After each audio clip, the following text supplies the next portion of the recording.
Hey everybody, this is a review question for the exam, and I hate to be that guy, but I wanted to make sure that you got the ideas behind everything. So we're gonna review some of these questions, even though they're not specifically on the exam, but the ideas of them will help you when you're trying to determine. Trying to figure out equilibrium. So let's take a look at questions 15.17 and 15.18. Okay, and so now when we do this, if I were you, I would just kind of pause the video, see if you can answer the question. If you can answer the question, you get the right answer, great, you know what you're doing. If you don't, then make sure you listen to the explanation and go on from there. Okay, so the idea here is for both of these questions, 1517 and 1518, we're trying to figure out what the value of Kc or Kp actually means. Okay, and so this one, if we look at it, is very, very small. And this one, if we look at it, is very, very big. So what I'm going to do is I'm going to show you here what all of this means. Okay, so we have Kp or Kc, and when we're looking at the equilibrium constant, remember that the equilibrium constant is always products over the reactants. And so because it's products over the reactants, the value of the constant can tell us which way the reaction is favored. So we always have reactants, and I'll write it out, reactants, react to form products.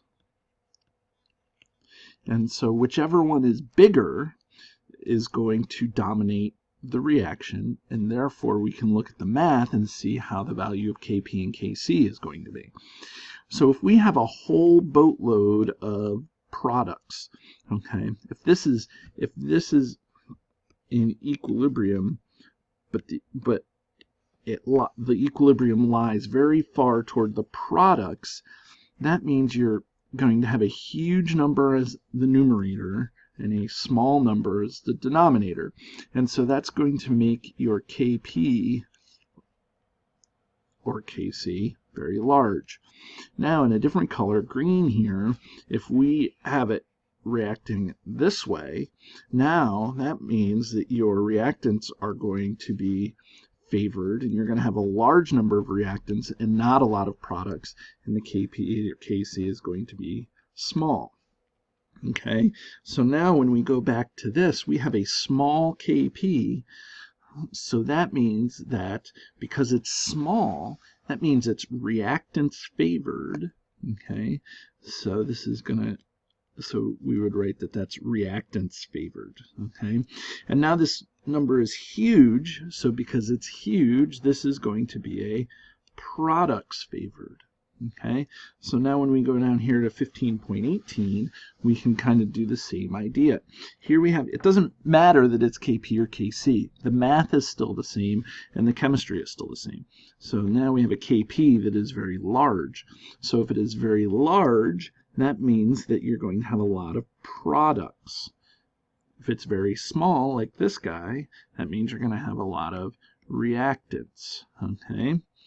And again, the reason why that is because of the equilibrium constant right here. When we have a large number of products, that makes it a big value. When we have a small number of products, that makes it a small value. Okay, so it all has to do with the equilibrium expression and how it is manipulated. So there it is, question 1518 and question 1517.